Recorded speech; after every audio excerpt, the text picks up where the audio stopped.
Graça e paz. Muito obrigado por estarem aqui, por darem um pouquinho de atenção à minha fala.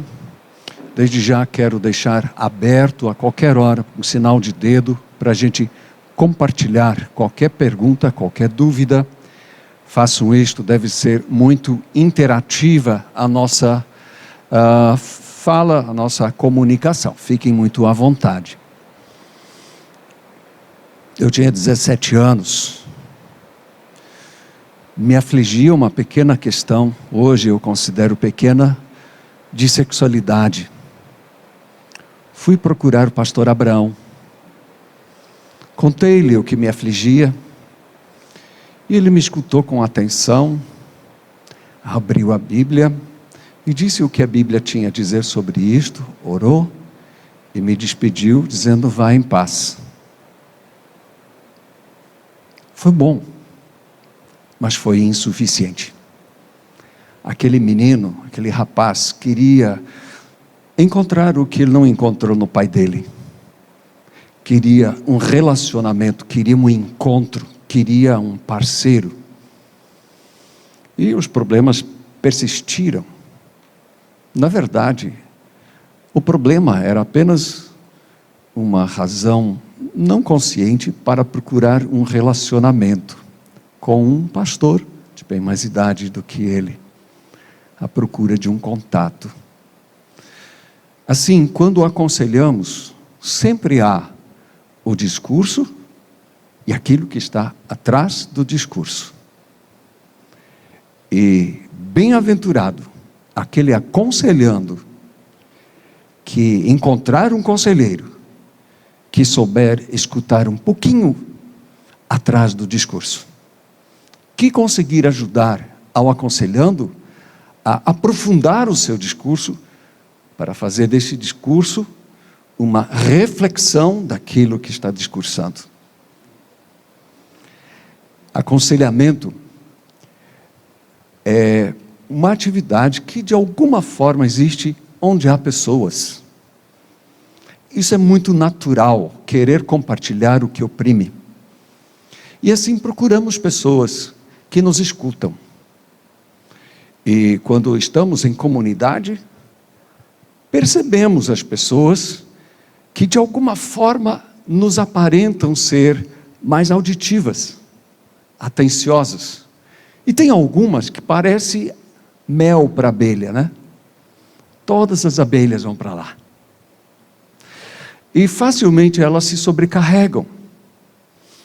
E nesse sentido, um pouquinho de treinamento, de reflexão metodológica a respeito do aconselhamento, pode facilitar tanto o trabalho do conselheiro, da conselheira, quanto o benefício de quem é aconselhado. E o curso de aconselhamento pastoral familiar tem este propósito. Vocês vão descobrir que nós não vamos estudar todos os textos bíblicos sobre todas as questões que vamos abordar. Nós vamos citar algumas vezes, referir-nos à Bíblia, à tradição cristã, ao conteúdo evangélico, mas nós vamos ficar numa perspectiva metodológica que se chama sistêmica. O que é um sistema? Sistema é um conjunto de elementos que estão integrados com uma única função. O motor de nosso carro é um sistema. Bielas, pistões, velas, correias, bloco, hoje elementos de computação, tudo isto está unido em uma única função: transportar o motorista e os seus passageiros, né? Deslocar as pessoas, um propósito só.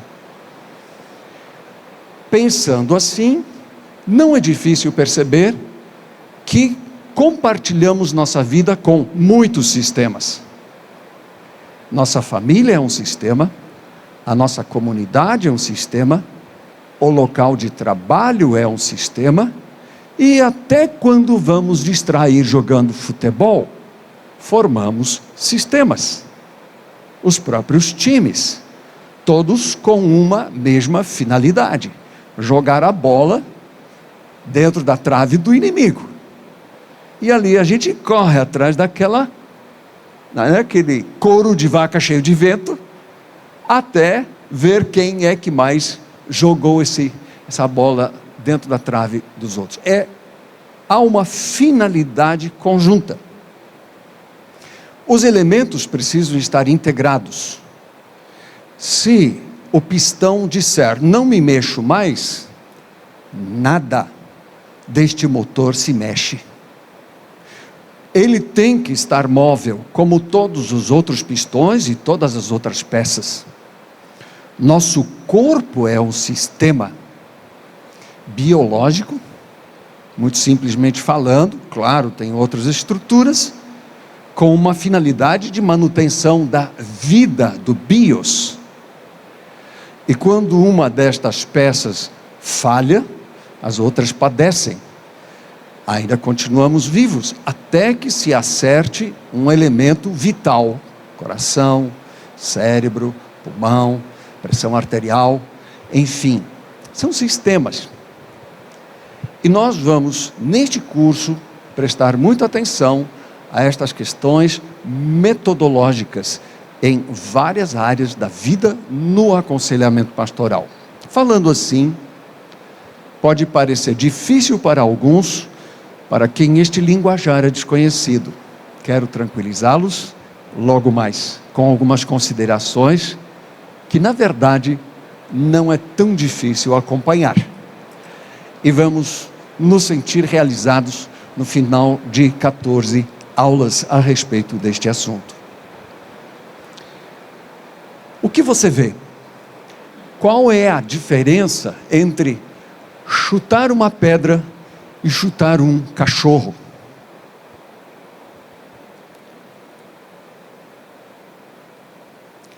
A imagem não está muito nítida, queria que estivesse um pouquinho melhor, mas é assim. A diferença é muito simples. A pedra não reage. O cachorro reage. Os dois formam um sistema. O sistema do cachorro é mais vivo. E em casa, nas famílias, nós temos cachorros, gatos, né? Leões, cobras. Quantas vezes, quando atendo famílias, dou para eles a dinâmica do zoológico familiar. Desenha aqui cada um dos elementos em forma de um animal segundo as suas características. A mãe é a cobra, o pai é o leão, e assim cada um, e aí se apresenta. Por quê? Porque nós nos sentimos reagindo ao outro. Seres humanos reagem. Isso nos leva a refletir sobre algo fundamental em todo conhecimento, que é a chamada epistemologia, ou, em termos mais tranquilos, como se forma o conhecimento. Como desenvolvemos o entendimento das coisas que nós entendemos, né? Então, existem atualmente, ou até então, dois sistemas principais que se considera na epistemologia, ou na filosofia do desenvolvimento do conhecimento. Não se preocupem em falar em filosofia, que na verdade filosofia não é tão importante assim. Temos que entender a dinâmica disso. O pensamento cartesiano vem de René Descartes, analisa todas as coisas como causa e efeito. Uma criança com 9 anos retorna à enurese, volta a fazer xixi na cama. E as mães e os pais imediatamente se perguntam: qual é a causa? O que está ocasionando a enurese? E normalmente nós encontramos uma explicação imediata. algo que nos parece razoável, que pode estar na origem da dificuldade, neste caso, da enurese. Mas muitas vezes, esta é apenas uma das causas e existem múltiplas causas. E isto nos leva a um pensamento chamado sistêmico.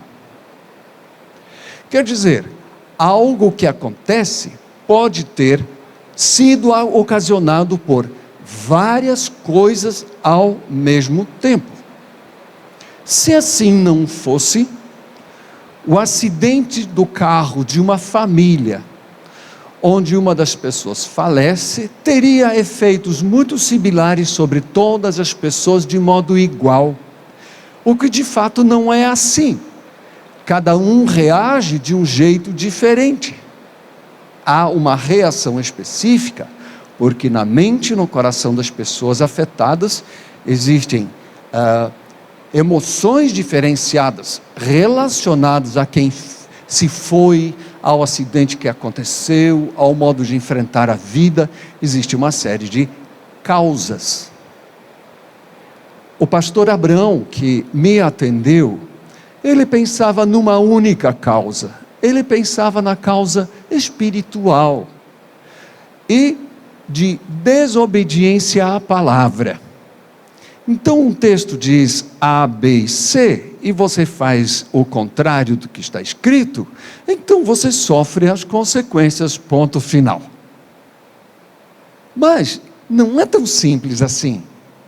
Se eu praticar A, B e C, nem sempre o meu problema estará resolvido. Caso fosse tão fácil, talvez não tivéssemos tantos desafios com os nossos filhos.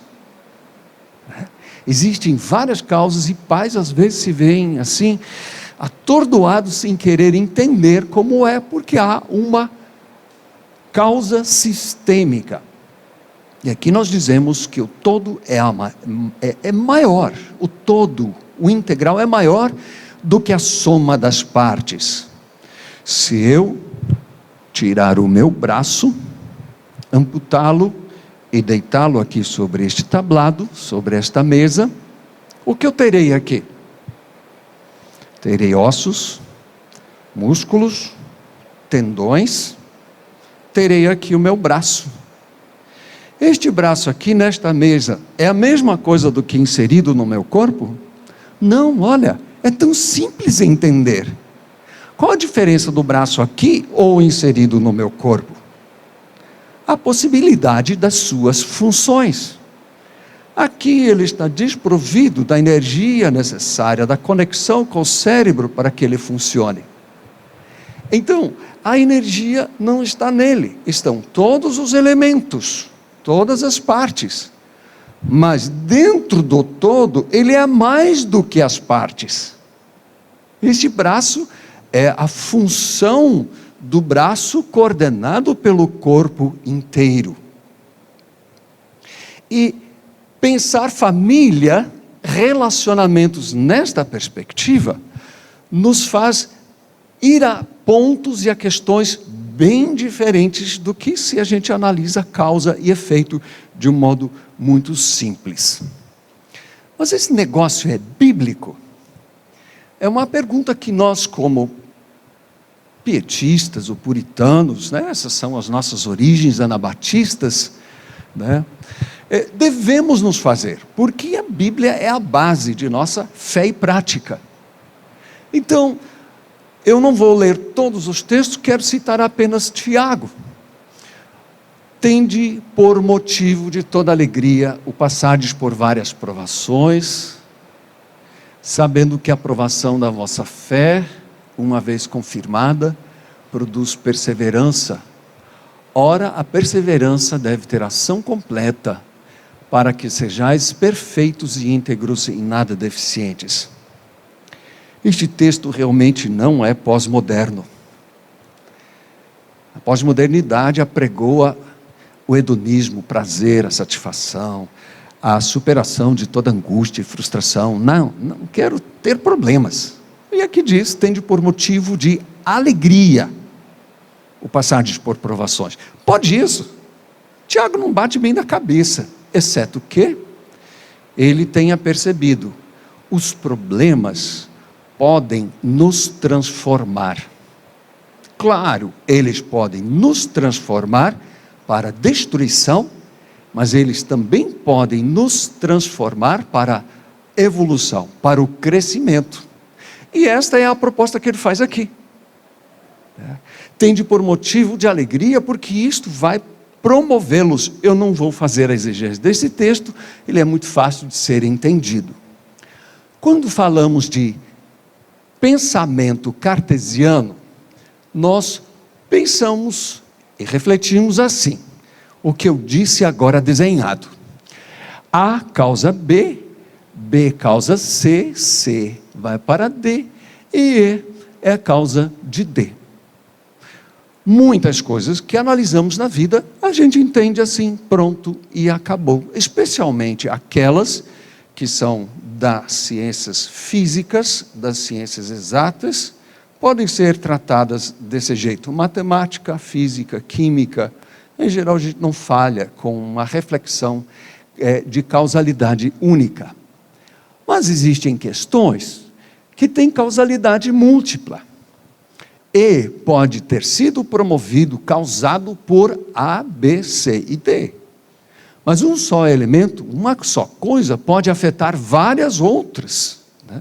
A pandemia pode afetar um mundo, é uma coisa só que afeta o mundo. E afeta a todos. E assim existe uma causalidade múltipla. Se eu escuto uma família com este paradigma na minha mente, eu faço 10, 20, 30 perguntas diferentes do que se eu penso apenas causalmente. Causa e efeito. Por que você acha que foi? Ah, foi isso. Ah, pronto, acabou. Mas eu não pergunto como ele reagiu, como ela reagiu, isto é sempre assim, como se pode produzir esse problema, já tentaram o quê? Então uma série de coisas, de outras causas para ver por que é como é. E o pensamento sistêmico é assim, cada um dos elementos de um sistema afeta a todos os elementos e é ao mesmo tempo afetado. Não estivéssemos em pandemia, eu iria colocar 5 pessoas aqui em círculo, interconectaria cada um deles com uma corda de elástico e então puxaria uma das pessoas. O que aconteceria com as outras pessoas? Todas se mexem junto, é inevitável. Mesmo sendo elástico. Assim, alguém está com tosse em casa, afeta todos. Estive ontem e hoje na casa do meu irmão, pastor Arnold Friesen,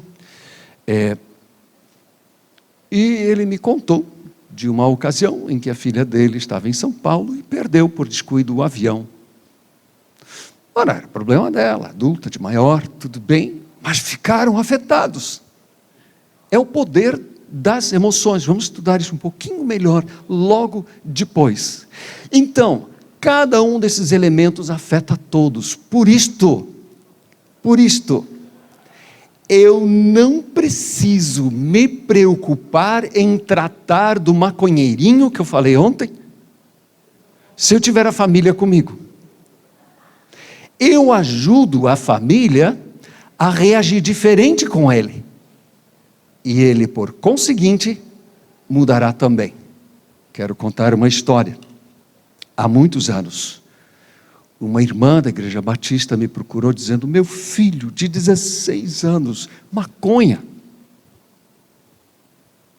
Trate-o. Eu disse, não trato. Mas por que não? Porque isso é uma questão de família. Eu trato junto com a família, vocês vão me ajudar a ajudar. Não, mas o pai é professor na universidade, trabalha 15 horas por dia, o irmão mais velho dele é surdo, é surdo, na verdade, ele não vai participar, ele não é capaz de interagir aqui, a irmã dele tem muito o que fazer. Eu atendi o menino, 3 sessões. O que mudou? Nada. Insisti mais uma vez. Veio a família toda, ao menos eu achei. Pai, mãe, a irmã, ele, o maconheirinho. O surdo não veio. Conversamos um pouco sobre várias coisas. De repente, na primeira sessão, este homem, professor de universidade, desata a chorar feito criança. O que aconteceu? Quando ele se recompõe, ele diz: eu me sinto tão só nessa família. Caiu o queixo de todos, de todos.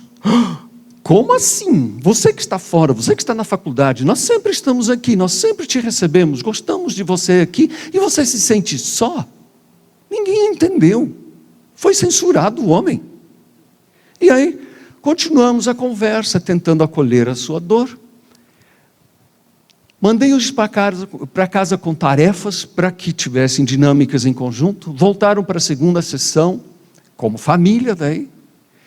E na conversa, de repente, aparece que com eles mora a avó, a mãe dela. Porque ela é muito doente, a avó veio lá do Mato Grosso para cuidar dela e da família. E adivinhem a quem essa avó acocorava e cuidava, acolhia, super protegia? Ao maconheirinho. Ela dizia: não peguem tão pesado, não façam isso com ele vai fumar sempre mais, aquela coisa toda. E de repente, pensando sistemicamente, todos os elementos envolvidos, eu entendi porque esse homem se sentia só. A esposa doente, ligada na mãe. O filho, o problemático, estava ligado com a avó. O outro, muito no mundo dele, porque era surdo, a irmãzinha de 13 anos, vocês sabem como são meninas de 13 anos. Ele estava só. E ajudei-os a perceber que eles tinham montado um esquema em que eles se excluíam e centralizavam na avó, na mãe, na sogra. E perguntei para eles: o que seria se esta avó fosse para casa, para o Mato Grosso? Foi isso que ela fez, assim, foi isso que ela fez, mas todos concordaram, nós precisamos mandar vovó para casa. Foi um caos. Nossa, que dilema para essa veinha ir para casa. Mas, semanas depois, eu perguntei: o menino está fumando ainda? Parou de fumar.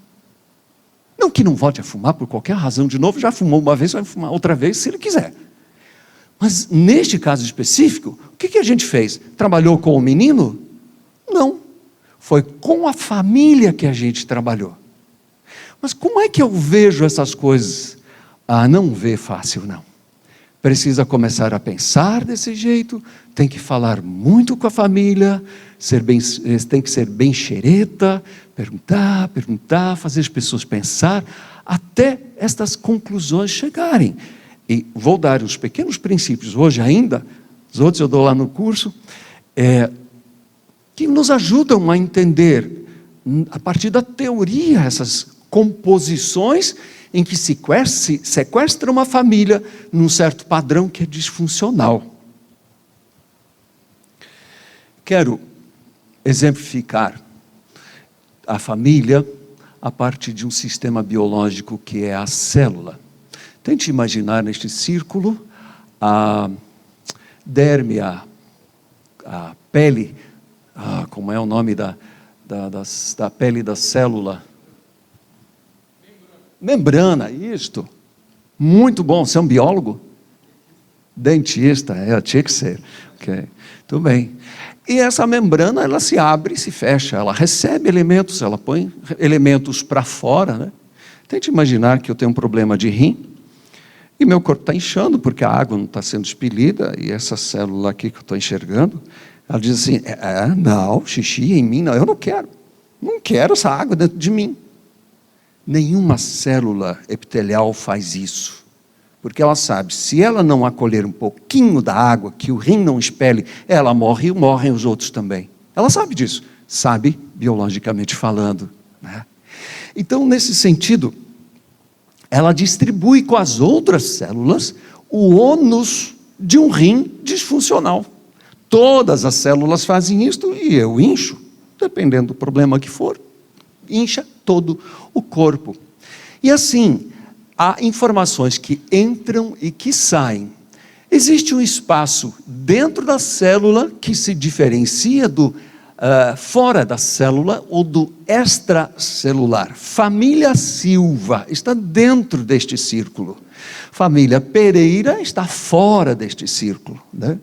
O que está dentro é um sistema, as partes de dentro são um subsistema e a parte de fora é o suprasistema. Eu já testei, infelizmente, este projetor, ele explode aquela luz que eu coloquei suave no meu computador e vamos ter um pouquinho de dificuldades. Mas vocês têm boa imaginação, vai dar tudo certo. Vamos imaginar uma família, portanto um sistema, com 3 subsistemas.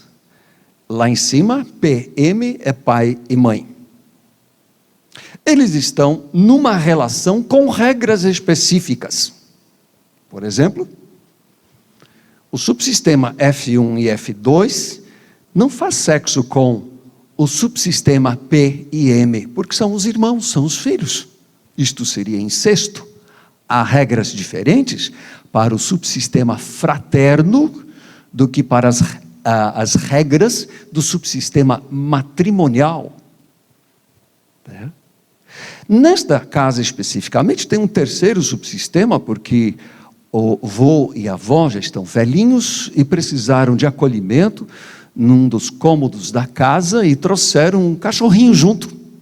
Então RSK, vamos imaginar que é o sogro e a sogra e o cachorrinho deles. Aliás, animais, ultimamente mais do que nunca, fazem parte dos sistemas familiares. Animais recebem afeto, às vezes mais claramente desenvolvido do que crianças, filhos ou até entre cônjuges. Tudo bem. Assim sendo, sai ali de F1 e F2, 3 círculos que deveriam ser visíveis em direção a P e M. Tente imaginar que F2 é uma filha de 13 anos que vem para casa e diz assim: pai, eu preciso de um celular novo. Ah, diz o pai, você precisa? Sim, pai, eu preciso. Eu preciso, primeiro, porque lá na escola estamos pesquisando sempre mais na internet. E eu tenho que me tornar hábil e qualificada para isso. Sério? E o que você tem não faz essas coisas? Ela diz, até faz, pai, mas você sabe, você quer saber com toda certeza onde eu estou para que você possa me proteger se eu precisar. Ela apela. E o pai diz, ah, é para isso que você precisa? Para que eu cuide melhor de você? E, nossa, né? Um lustre no eu. Ele diz, e quanto custa? Pai, não é tão caro assim. A gente divide em algumas parcelas, é tranquilo, pai. Quer saber quanto custa o celular que você quer? Por fim, R$ 4.500. O pai disse somente, não, basta, chega, não tem jeito. Pronto. A mocinha baixa o beiço e o chão da casa, pelos próximos dias, está brilhando de tanto ela arrastar pelo chão. Esse beiço. Vocês conhecem essas histórias? Na minha elas aconteciam, já não mais. De repente o beiço se recolhe e a mãe é convocada. Mãe, a senhora que cuida das finanças, a senhora poderia separar todo mês R$250? Em 6 meses nós já temos uma entrada, compramos, o resto a gente parcela, quando o papai vir, o celular na minha mão, já resolveu tudo. Ele não vai mais reclamar. Se esta mãe concordar com esta filha, ela faz, e aí eu tive a infelicidade, eu queria fazer um círculo ao redor deste traço de envolvimento, deveria estar preto. ela formula um novo subsistema. Ela com a filha decidem algumas coisas, há um novo subsistema decisório. Quem deveria, numa família comum, ser o subsistema decisório? Pai e mãe? Óbvio. Muitas famílias não têm mais esta estrutura. Então, a mãe que cuida dos filhos, né? A monoparentalidade, ela vai achar alguém, na pessoa do seu irmão, ou quem sabe do seu próprio pai, para ajudar a coordenar esses filhos de quem ela cuida, né? Cada família se arranja como pode. Nesse caso, a filha e a mãe fazem um subsistema. Então, um subsistema decisório. Se esta mãe permite que alguém invada o seu subsistema, o subsistema pai e mãe, este subsistema não está tão forte assim não. Tem rachaduras, tem brechas ali. E este pai, ele também pode ter algum problema nesta relação. Ele pode ter uma amante. Essa amante não precisa ser de montanhas, vales e curvas, né? Pode ser a pescaria, pode ser o trabalho, pode ser qualquer coisa que ocupa o coração mais do que a relação com a sua própria esposa. Se este for o fato, né, temos aí um novo subsistema, quem sabe de sentimentos ou de trabalho, e este casamento não vai bem. Nós poderíamos pensar que temos uma filha manhosa, poderosa, mas de fato temos um casal fraco na sua relação, sistemicamente pensando. Quem nos mostra isso? A filha manipuladora. Causalmente, causa e efeito, nós trataríamos da filha para não ser tão manipuladora. Sistemicamente ajudamos este casal a ser bíblico na sua interação com a filha, para que eles fortaleçam a sua relação e ao mesmo tempo esta filha se enquadre. Isso é pensar sistemicamente, simples assim. Nem sempre é tão simples no dia a dia, mas na teoria com certeza.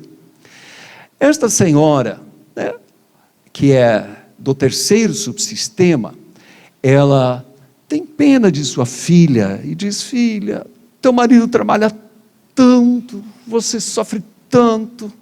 Mais um subsistema envolvendo a sua filha, mãe desta mocinha, esposa deste senhor, e se desenvolve um subsistema de lealdade. Por exemplo, essa senhora, mãe da filha, se sente assim: coitada, e no direito de fazer qualquer coisa, sem trabalhar isso no Senhor, sem buscar uma conversa mais profunda com o seu marido. Pronto, esta família está pronta para se separar.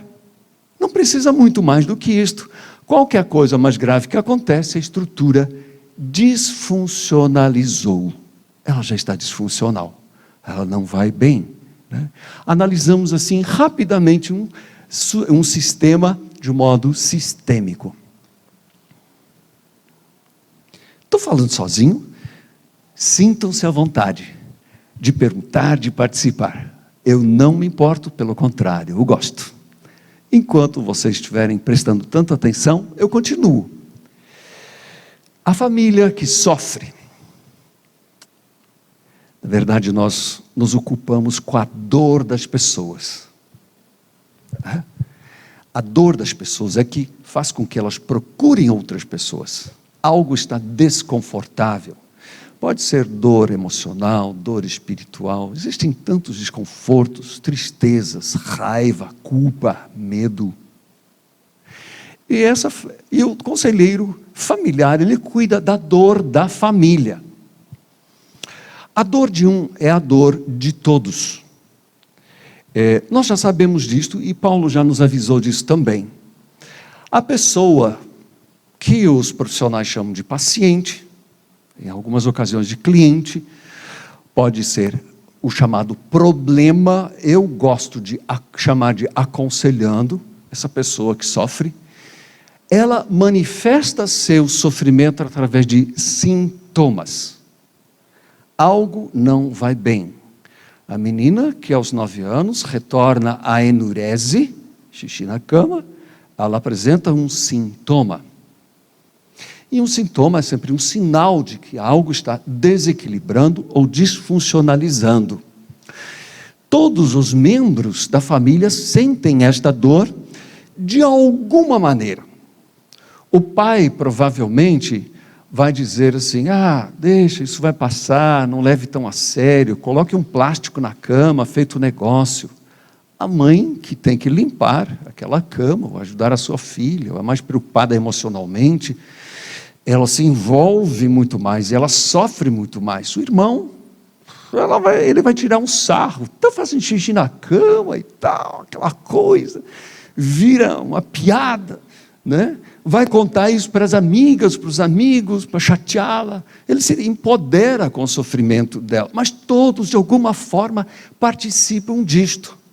E saber como isso nos leva a pensar em 1 Coríntios 12, onde Paulo nos fala naquele versículo, se um só membro sofre, todos os membros sofrem com ele. Se um é honrado, todos os membros se regozijam com ele. Mais um texto que nos mostra a sistêmica.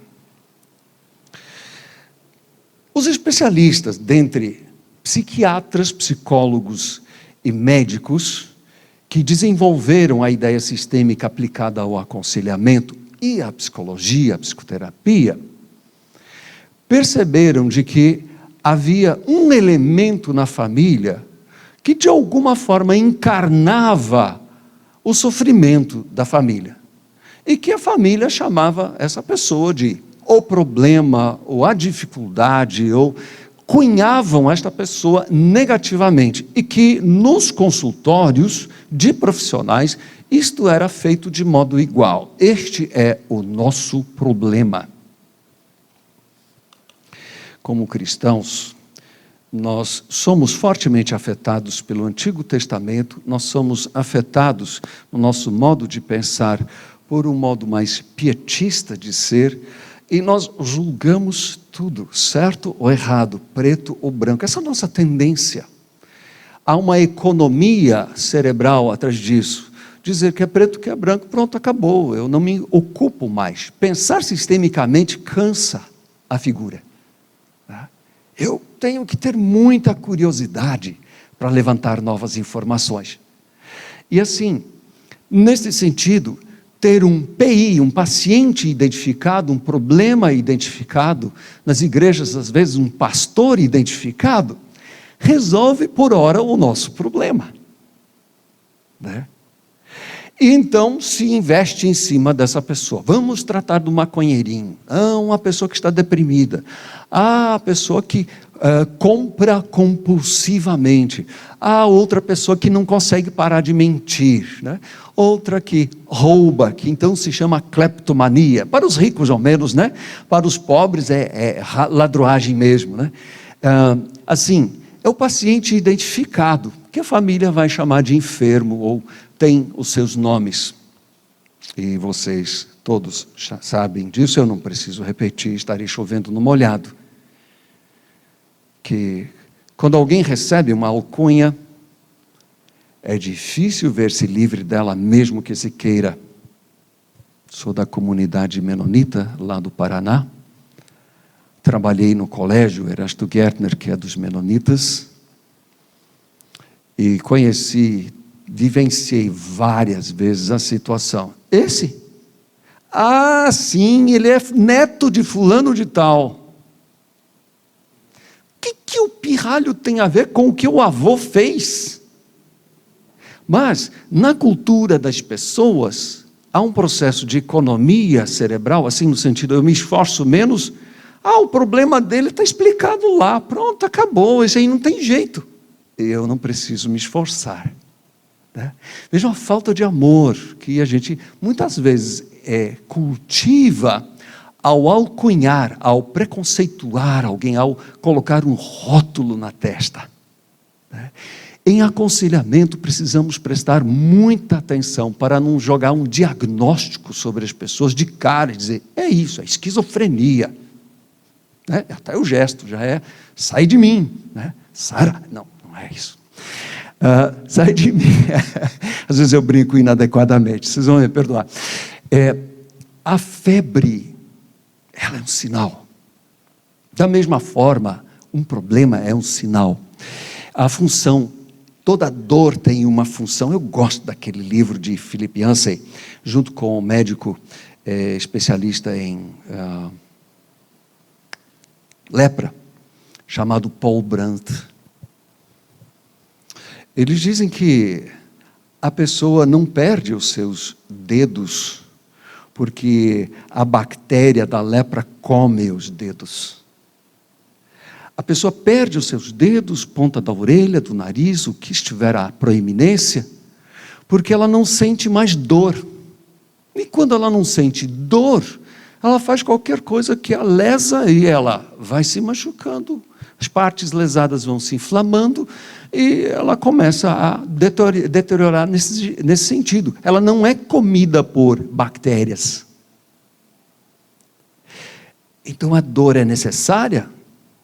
Ela é vital. E levar isto em conta na vida espiritual, ou também na vida de modo geral, nos faz pensar de que nós podemos conviver com a dor, né? Aprendendo com ela. E assim é na família também. O que a dor faz? Ela fornece equilíbrio ao sistema, qualquer um, a família também, facilita a sobrevivência e preserva um padrão de se conduzir na família. Vocês conhecem tantas famílias, elas são diferentes, e algumas estão satisfeitas assim como são, passivas, tranquilas, parece que nada faz mal a elas. Outras já são bem italianonas, né? Nossa, e parlam com as mãos, e assim vai, às vezes brigam, mas elas são felizes. São modos diferentes de funcionar, né? Que nos diz que não temos um modo único, padrão, satisfatório. E esse é um dos grandes aprendizados de todo conselheiro.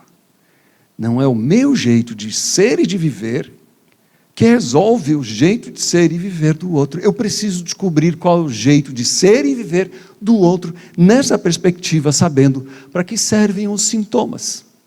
Vamos aprofundar isso logo mais, um pouquinho mais. Don Jackson, 1954, antes de eu nascer, ele dizia que a família era uma unidade em busca de equilíbrio. Equilíbrio nas relações, nos comportamentos, e existem comportamentos equilibrantes.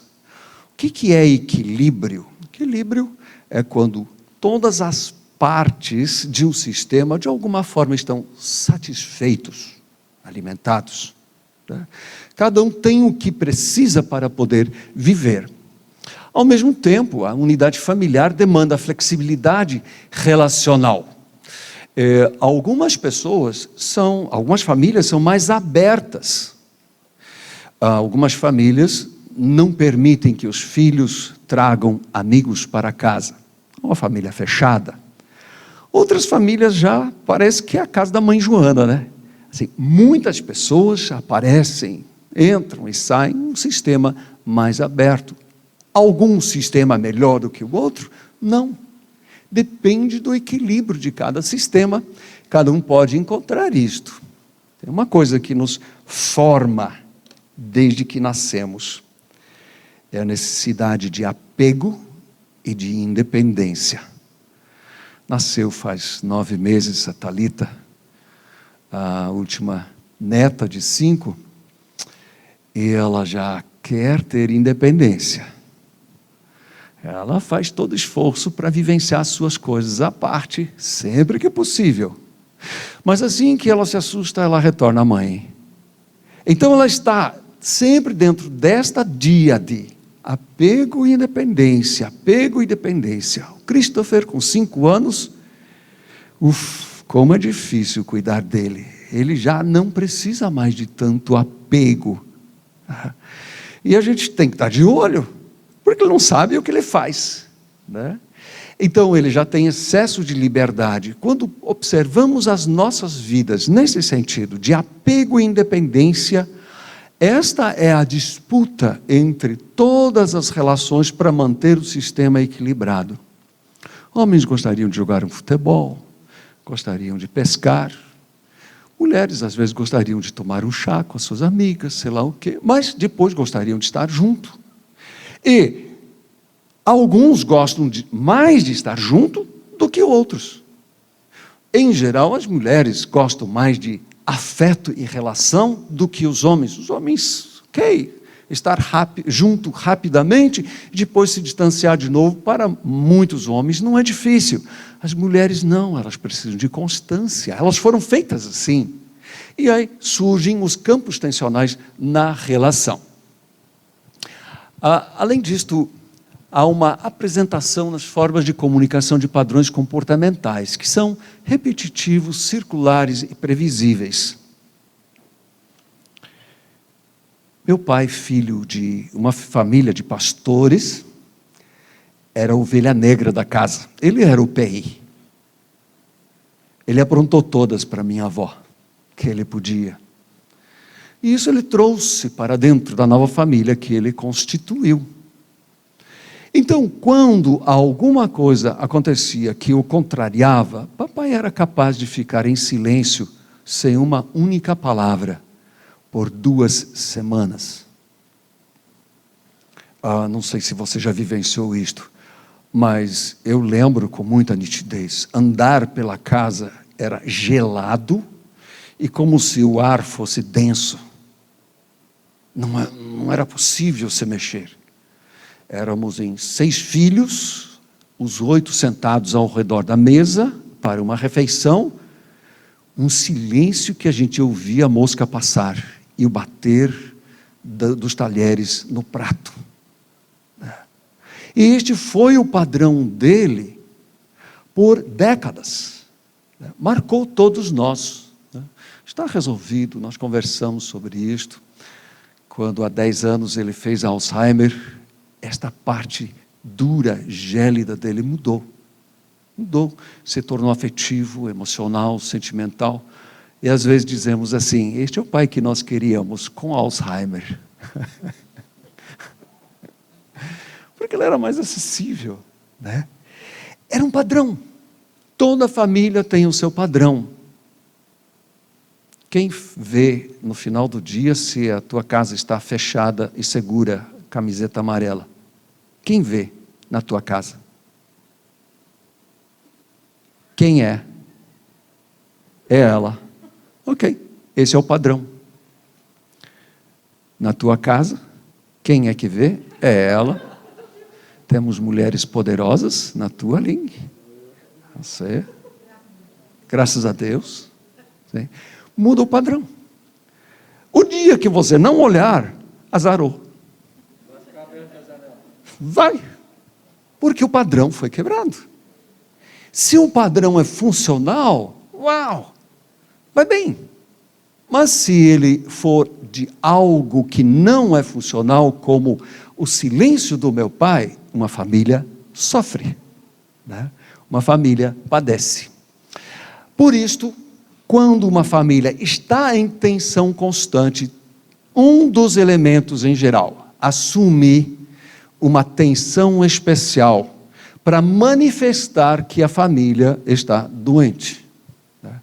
No caso da minha família de origem, era com certeza minha mãe, com graves depressões e constantes doenças de todo tipo, especialmente doenças digestivas. Estamos avançando no tempo, vou deixar essa história para trás para dizer que toda família gira em torno de um eixo familiar. São 36 anos que eu acompanho famílias. E tantas vezes já me trouxeram crianças, não atendo mais crianças, mas pubertandos e adolescentes, e o efeito é o mesmo. E quando converso com esses meninos, essas meninas, lá no fundo da minha cabeça está uma pergunta: como é que estão os pais dele? Porque em 75% dos casos, com toda certeza, se estes pais se unissem este filho não estaria lá no sofá do meu consultório. Não estaria. Ele teria uma família equilibrada, uma vida equilibrada, ele não precisaria incorporar um sintoma, que seja qual for. E nesse sentido, o aconselhamento pastoral familiar dá muita ênfase ao bom relacionamento do eixo da família. Eu vou enfatizar, o eixo da família nem sempre é pai e mãe. Esta é a realidade social de nosso tempo. Muitas vezes a mãe monoparental precisa associar-se a uma outra pessoa de certa autoridade e influência sobre os filhos para dividir o triângulo do voto Minerva. Quando é um filho com a mãe, é duro com duro, é briga com briga. Mas quando entra uma terceira pessoa, ela faz o voto Minerva, ela decide para lá ou para cá. Duas pessoas contra uma, as duas ganham, normalmente, quando estão unidas. Por isto, o eixo familiar precisa estar na mente de observação de todo conselheiro pastoral com muita intensidade. Aqui eu não vou ler tudo, vou apenas usar a imagem. Toda família é tão forte quanto o elo mais fraco dela. E quando há uma tensão, vai romper no elo mais fraco. Mas, sistemicamente pensando, muitas vezes, a pessoa que manifesta o sintoma é a mais forte. Porque ela assume a dor de uma família toda e diz: nós temos problemas. Nós temos problemas. Através de problemas escolares, através de dificuldades com os amigos, não importa, qualquer problema. Então, no fundo, quem sofre é um mensageiro para todos. Quantas vezes já consegui fazer pessoas, famílias pensar: que bom que alguém assumiu o problema desta família. Então levo a família a se dirigir à pessoa que sofre e dizer: muito obrigado porque você é deprimido. Muito obrigado porque você não consegue dormir. Muito obrigado porque você se preocupa tanto conosco, você tem pânico. Você panica. Muito obrigado. Claro, depois de ter entendido isso. E quando se prescreve, se orienta um problema, gente, tantas vezes o problema desaparece. Porque ele não tem mais a função de preservar as pessoas. Vou contar os exemplos depois, logo mais, para isso ficar mais claro. TFS é terapia familiar sistêmica, que é o que, em termos teóricos, embasa a reflexão sistêmica. Nós não vamos fazer estudos profundos de textos de sistêmica, não se preocupem, ok? Nós vamos ficar sempre no nível da sistêmica aplicada. Então, nada desses textos de origem dos profundos pensadores, porque isso chateia demais. Mas, um grupo de psiquiatras em Londres percebeu que, quando a família vinha visitar o seu paciente internado, que já estava bom, ao sair da visita, ele arruinava. Tinha crise de novo. E começaram a pensar: o que é isso? Queremos fazer um bem para o nosso paciente, vem o pai, vem a mãe, e esse menino, essa menina, esse senhor, essa senhora, adoece. O que é isso? Até entenderem justamente essas coisas que estamos falando hoje. Sabe o que fizeram?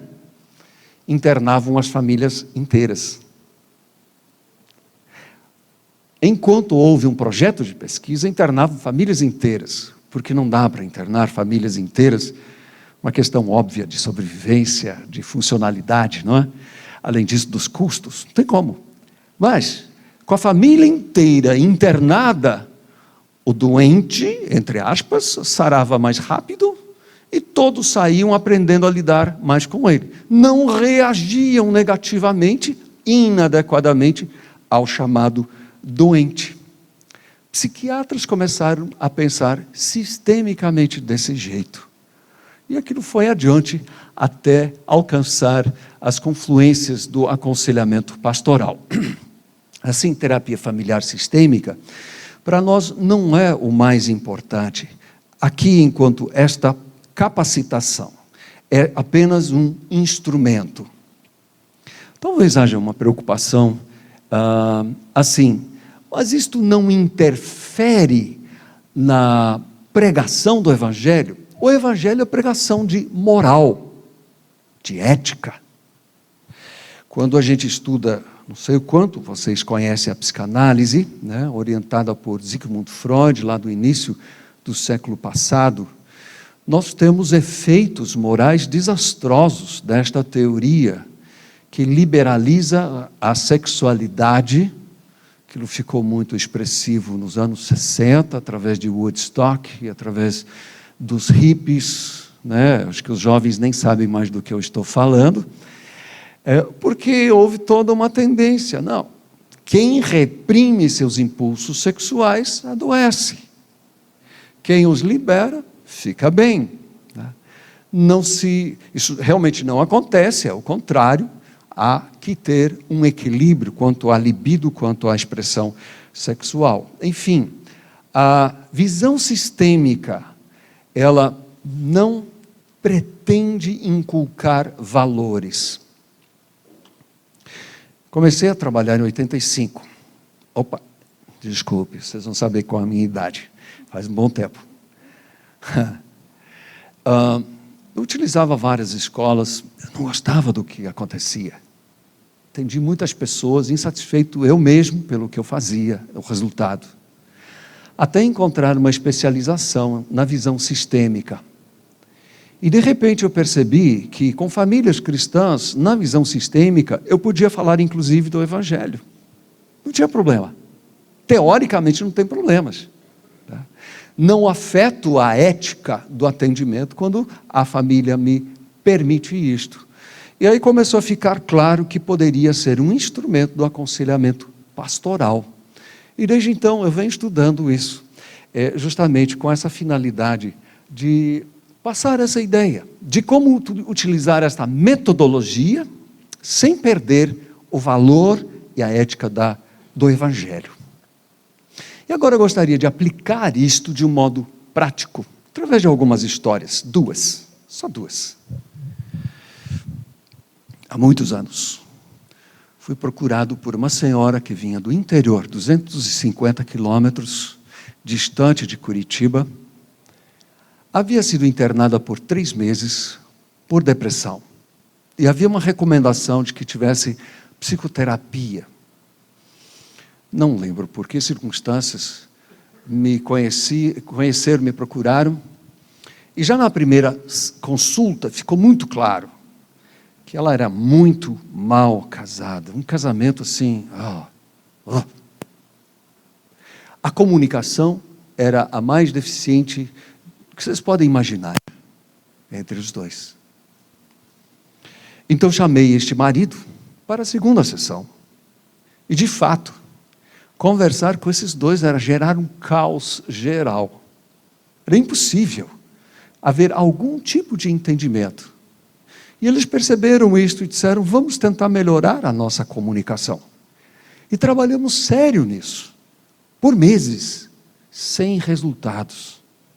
Sem resultados. E aí aconteceu alguma coisa muito, muito importante, que eu vou contar logo a seguir.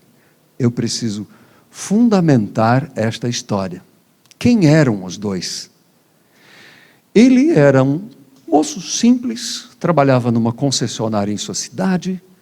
Por ser dedicado, ele cresceu, foi gerente.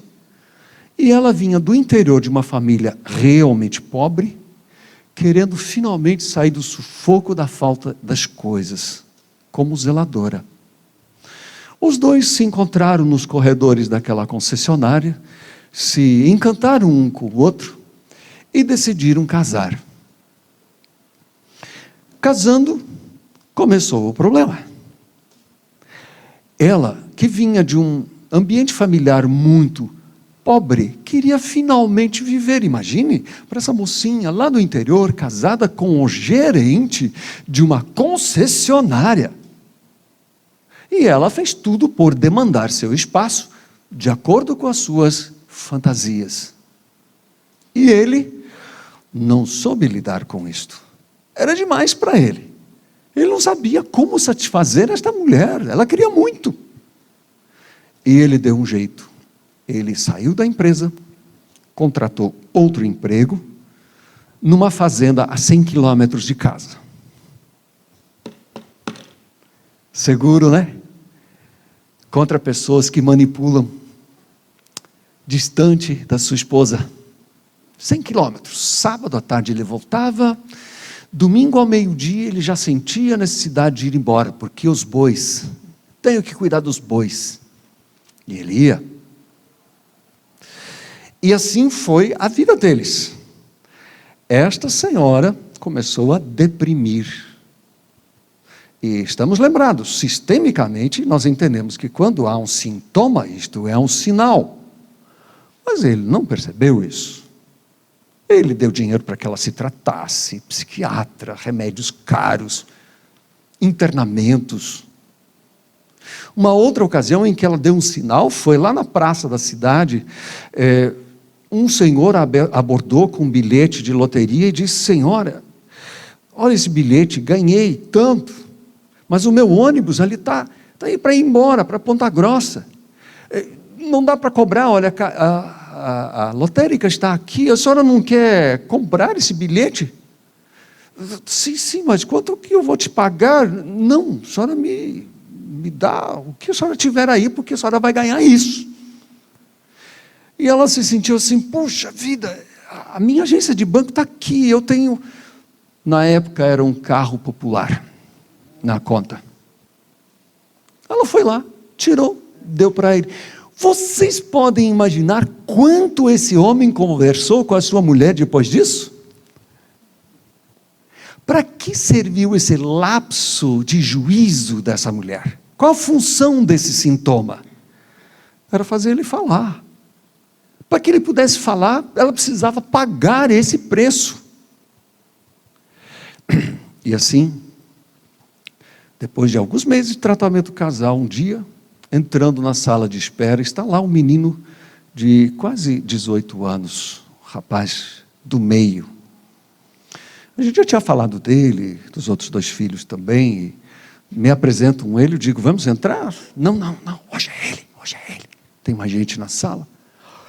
Não dá para conversar sobre essas coisas, vai todo mundo. O que aconteceu? Fazia 10 dias, este moço, ele tinha bebido tanto, que caiu numa vala, em coma alcoólica.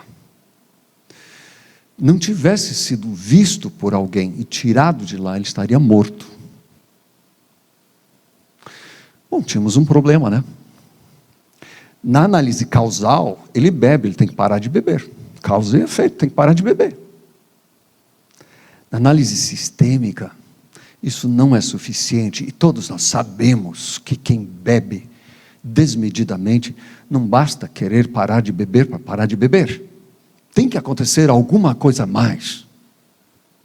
E então a gente começa a conversar, e conversa, e não dá em nada. O tempo passa, outro cliente está chegando, até eu fico afobado, e a certa altura, bem no final da sessão, eu faço uma pergunta, que eu só posso imaginar que tenha vindo lá de cima do Espírito Santo.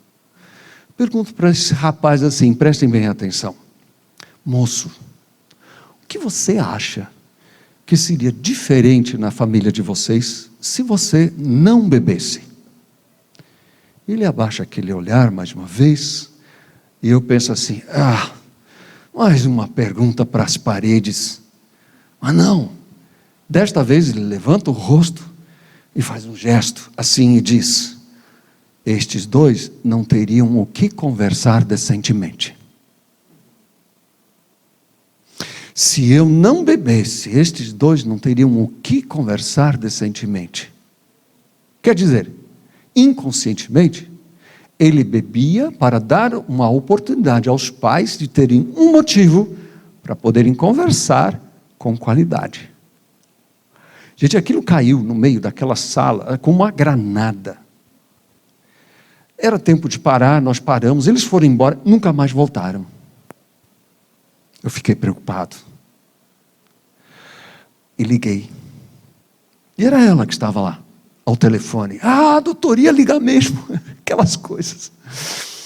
Eu pergunto, como vocês estão? Sabe que estamos melhor? Nós ficamos chocados quando a gente ouviu, a gente entendeu, culpados somos nós. Que maravilha! E aí, por questão de observação, um ano depois, liguei de novo. O menino estava estudando, preparando para o vestibular, não bebia mais. A mulher já estava em fase de retirada de medicação antidepressiva, não precisava mais. Estavam conversando bem, ainda tinham muito o que aprender, mas já estava muito melhor do que antes. Lhes pergunto, para que servia a bebida? Para salvar a família, para manter o equilíbrio. Qual era a função da depressão? Era ajudar o marido com falta de treinamento para a comunicação, a aprendizagem da comunicação. Eles sabiam disto? Não, eles não sabiam disto. Isto acontece em forma de padrão.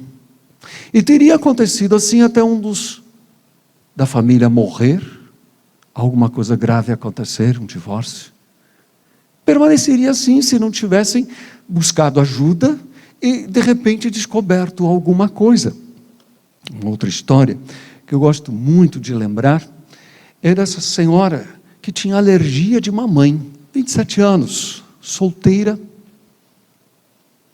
foi procurar um médico, corpo coberto de alergia. O médico deu um tratamento, não resolveu, foi para o dermatologista, usaram corticoides, não tinha jeito. E de repente, esse dermatologista fez o que todo profissional da saúde deveria fazer: conversar com o seu cliente, né? Conversar tranquilamente. Ele diz, me fale da tua vida. E ela conta. Fazia 2 anos, papai morreu, esposa da mãe, né, o esposo da mãe dela, e ela ficou com a mãe. E a mãe não resolveu o seu luto. E em todas as coisas, essa mãe queria ela presente. Ela tinha que trabalhar. A mãe chateava, mostrava rosto triste, chorava, ligava dizendo, estou tão triste e tal, aquela coisa.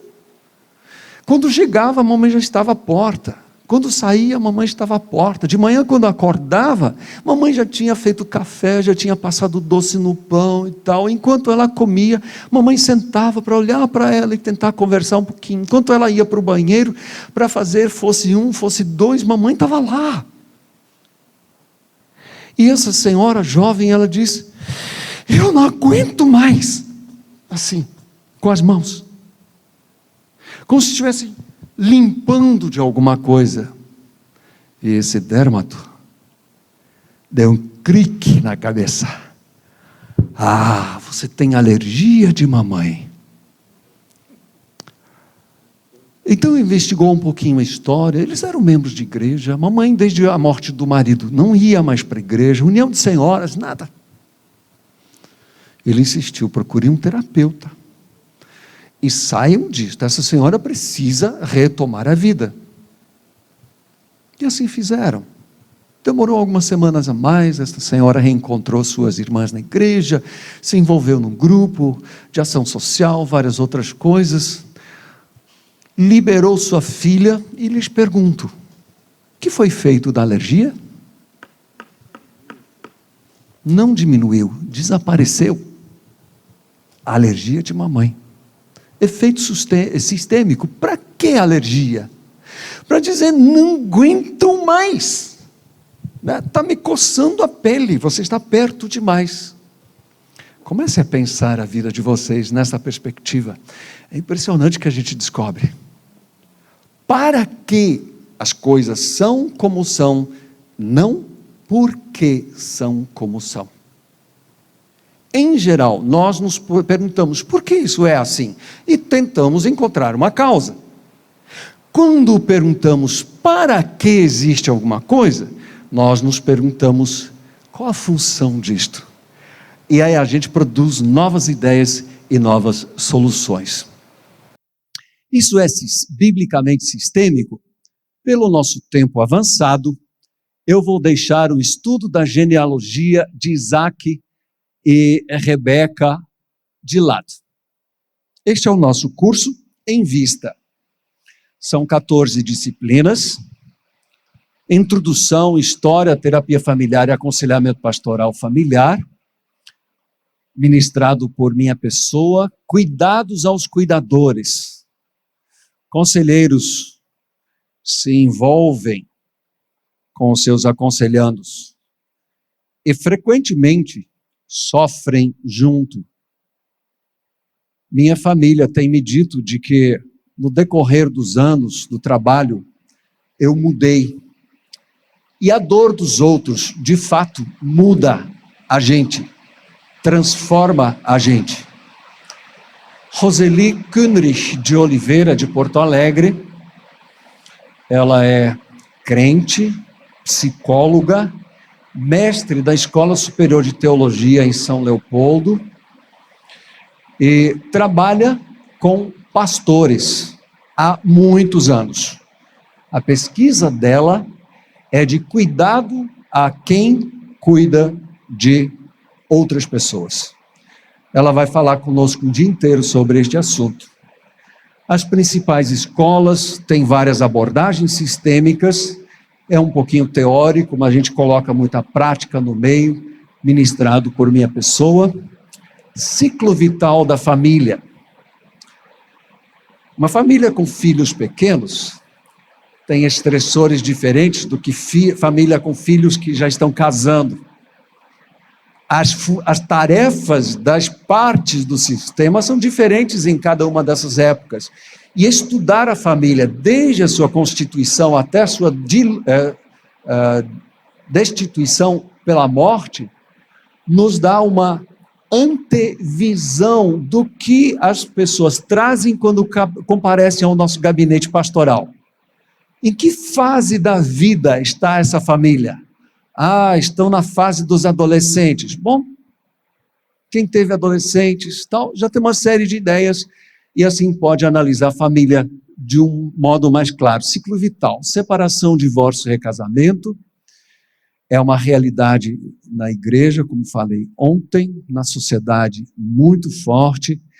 E quando a gente pensa este fenômeno da dissolução da família sistemicamente, nos aparecem ideias e soluções que normalmente nós não temos, porque, como cristãos, nós lemos Malaquias e dizemos que Deus odeia o divórcio.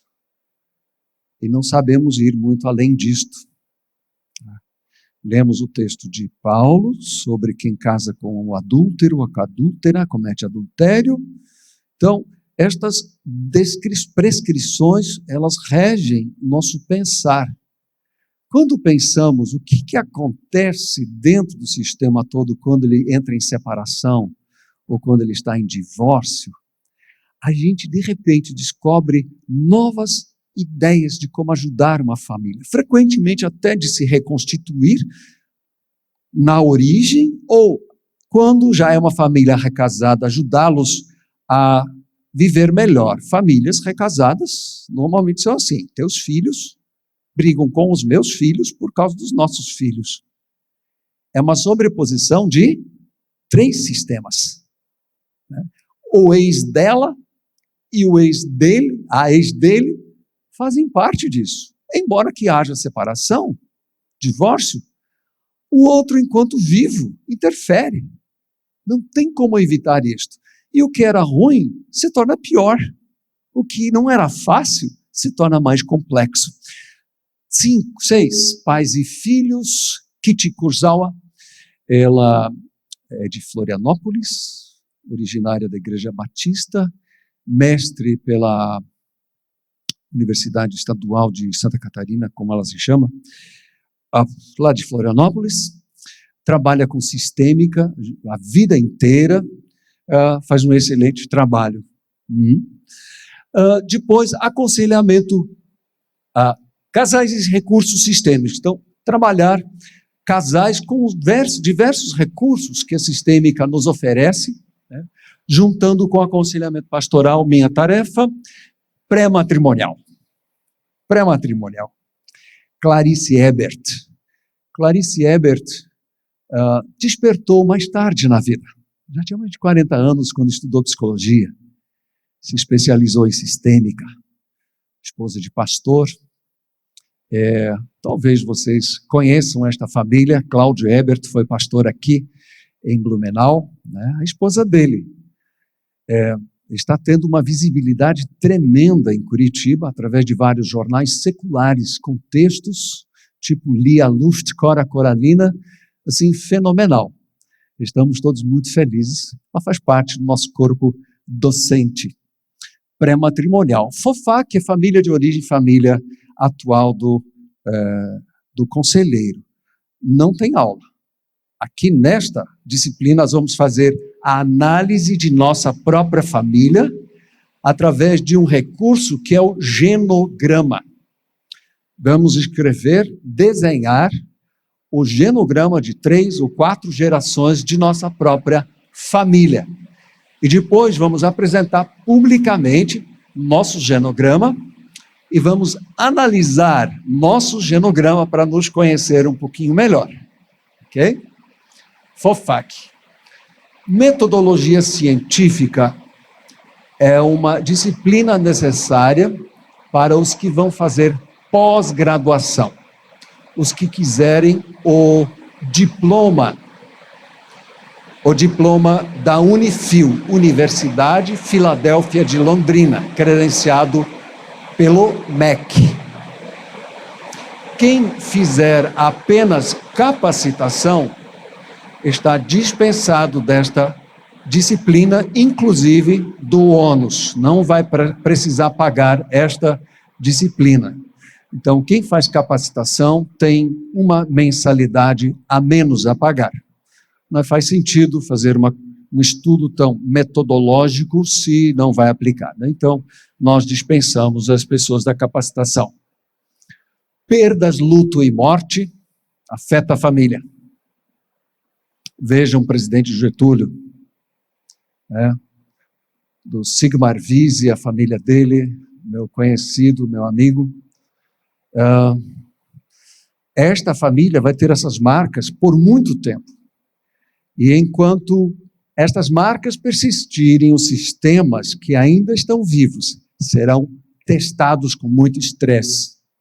Clarice Ebert. Sexualidade, Carlos Catito Grisbowski, um grande amigo meu, com quem eu ando já há mais de 20 anos. Talvez vocês o conheçam, vulgo Catito, né? Ele se especializou nessa área de atender sexualidade, e ele vai tratar de questão de homossexualidade, lesbianismo, vai tratar de pedofilia, essas histórias todas que afetam demais o nosso tempo, né, nessa nova ideologia hedionda. Dependência química e família, álcool, drogas, Kit Kurosawa. Vai mexer com a cabeça da gente lá de Florianópolis. E, por fim, eu vou desafiá-los a olhar para a sua igreja como um sistema. E mostrar para vocês que podemos ter pacientes identificados também na igreja. E que pessoas com problemas, pastores, líderes com problemas, na verdade, podem ser vistos também, não como problema, mas dando um sinal. Algo não está bem, não consigo mesmo apenas, mas com o todo no qual está inserido. Vamos pensar a igreja como sistema, ok? E a última página, hoje à noite, está aqui a divisão de como funciona a capacitação. Quem for da capacitação precisa ter 75% de aulas presente para obter o seu diploma, assinado por Refúgio, que é a instituição que produz este curso. E quem fizer a pós-graduação, também 75%, mas terá de aula em aula atividades complementares, leituras, exercícios, atividades práticas a serem entregues, avaliadas com nota mínima de 7. E um outro item que é a conclusão de curso, trabalho de conclusão de curso. Quem fizer pós-graduação escolhe um tema, que de preferência tem a ver com sistêmica e família, e então vai pesquisar durante os últimos meses de nosso curso, escrever um pequeno texto, que pode ser em formato de artigo ou de monografia. O professor Gerson Fischer, que é o professor de metodologia, vai nos orientar nesse sentido em como fazer isto. Talvez você se pergunte, para que eu farei este curso? É claro que, antes de tudo, ele deve ter aplicações imediatas já no ministério de vocês, seja como líderes de grupos familiares ou de células, líderes de qualquer função na comunidade, mas existe a possibilidade, depois desta especialização, se você continuar estudando aconselhamento, de abrir um consultório para você. De que forma funciona isto?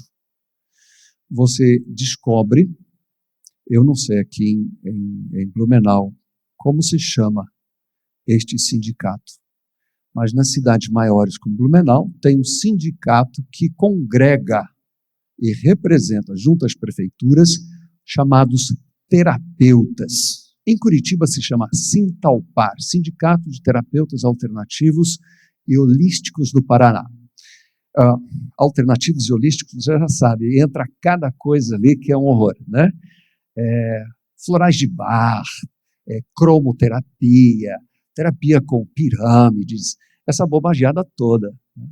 Mas, lá em Curitiba, ao menos, eles acolhem hipnólogos, conselheiros, e a nossa especialização foi apresentada no Sintalpar e eles credenciam a quem quiser trabalhar como conselheiro pastoral de famílias, te dão autorização a você obter teu alvará junto à prefeitura, aí você trabalha como autônomo e você paga ISS anualmente, dá recibo para as pessoas, elas podem deduzir isto no seu imposto de renda e tal. Então, se você for aprovado na pós-graduação, isto é possível, né, quando você tiver o seu diploma, para quem tiver esse tipo de interesse. Ao mesmo tempo, temos visto que esse diploma tem qualificado os currículos junto a prefeituras, escolas, conselhos tutelares e outras entidades sociais do município e do estado. Né?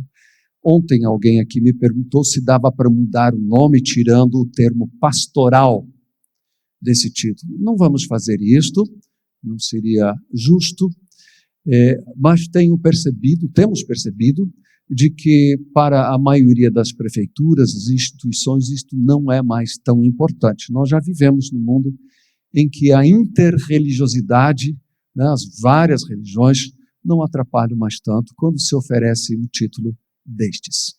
Sem mais, deixo a cargo de Guilherme, vocês fazerem contatos, ele vai passar para vocês o site de refúgio, vocês podem se informar a respeito de mais coisas no próprio site, quanto ao conteúdo, quanto à forma do curso, você pode se informar, ele está totalmente explicado, mais detalhes também sobre cada uma das disciplinas, os professores, estão todos lá, você pode olhar e se informar também a respeito de outras turmas que já aconteceram, para descobrir a seriedade deste trabalho e assim poderem pensar e orar a respeito, se vocês querem, precisam fazer esta capacitação, ok? Pastor, eu sou muito agradecido, Guilherme, sou muito agradecido pela oportunidade e que Deus seja louvado por tudo e faça a sua vontade, ok?